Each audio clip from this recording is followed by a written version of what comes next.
Hi hello friends, welcome back to our channel.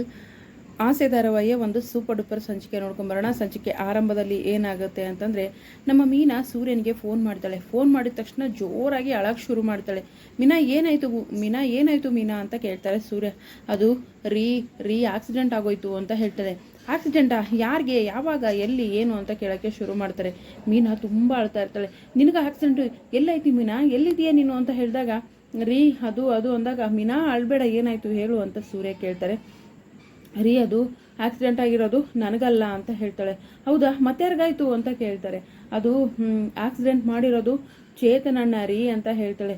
ಏನು ಹೇಳ್ತಿದ್ಯಾ ಮೀನಾ ನೀನು ಅಂತ ಹೇಳಿದಾಗ, ಹೌದು ಚೇತನಣ್ಣನೇ ಆಕ್ಸಿಡೆಂಟ್ ಮಾಡಿರೋದು, ಎಲ್ಲರೂ ಹಾಕೊಂಡು ಹೊಡಿತಾ ಇದ್ದಾರೆ ಅಂದ ತಕ್ಷಣ ಫುಲ್ಲು ಶಾಕ್ ಆಗ್ತಾನೆ ಸೂರ್ಯ. ಈ ಕಡೆ ಆಕ್ಸಿಡೆಂಟ್ ಯಾರಿಗೆ ಆಗಿರೋದು ಗೊತ್ತಾ ಅಂತ ಹೇಳ್ತಾಳೆ. ಯಾರಿಗೆ ಅಂತ ಹೇಳಿದ ತಕ್ಷಣ, ಅದೇ ಅರುಣ್ ತಾಯಿ ಕನಕ ಅವ್ರ ಅತ್ತೆ ಅಂತ ಹೇಳಿದ ತಕ್ಷಣ ಫುಲ್ಲು ಶಾಕ್ ಆಗಿಬಿಡ್ತದೆ ಸೂರ್ಯನಿಗೆ. ಏನು ಮಾಡಬೇಕು, ಮಾಡಬೇಕು ಅಂತ ಗೊತ್ತಾಗೋದಿಲ್ಲ. ಸೂರ್ಯ ಮತ್ತು ಸೂರ್ಯನ ಸ್ನೇಹಿತರು ಕೂಡ ಅಲ್ಲೇ ಇರ್ತಾರೆ.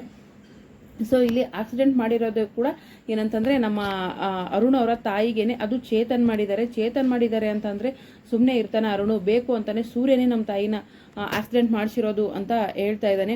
ಹಾಗಾದರೆ ಈ ಕತೆ ಎಲ್ಲಿಗೆ ಹೋಗುತ್ತೆ, ಸುಮ್ಮನೆ ಬಿಡ್ತಾನೆ? ಎಲ್ಲರೂ ಹೇಳ್ತಾರೆ, ಏನಪ್ಪ ಹೇಳ್ತಿದ್ಯಾ ನೀನು, ಇದು ಆಕಸ್ಮಿಕವಾಗಿ ಆಕ್ಸಿಡೆಂಟ್ ಆಗಿರೋದು, ಇದು ನೋಡಿದ್ರೆ ಸೂರ್ಯನೇ ಮಾಡಿಸ್ದ ಅಂತ ಹೇಳ್ತೀಯಲ್ಲ ಅಂತ ಹೇಳಿ ಹೆಣ್ಮಕ್ಳು ಹೇಳ್ತಾರೆ. ಇಲ್ಲ ಇವನು ಬೇಕು ಅಂತಾನೆ ನಮ್ಮ ತಾಯಿನ ಸಾಯಿಸಿರೋದು, ಇವನೇ ಆಕ್ಸಿಡೆಂಟ್ ಮಾಡಿಸಿರೋದು ಅಂತ ಹೇಳ್ಬಿಟ್ಟು ಇಲ್ಲಿ ನೋಡಿದ್ರೆ ಅರುಣು ಕೆಂಡ ಕಾರ್ತಾ ಇದ್ದಾನೆ. ಈ ಕಡೆ ಕನಕ, ಈ ಕಡೆ ಮೀನಾ, ಸೂರ್ಯ ಏನು ಮಾಡಬೇಕು ಅಂತಲೇ ಗೊತ್ತಾಗ್ತಿಲ್ಲ. ಅದು ಅನ್ಎಕ್ಸ್ಪೆಕ್ಟೆಡ್ ಆಗಿ ಆಕ್ಸಿಡೆಂಟ್ ಆಗಿರೋದು, ಬಟ್ ಒಂದು ಜೀವ ಹೋಗಿರೋದು ಕೂಡ ನಿಜ.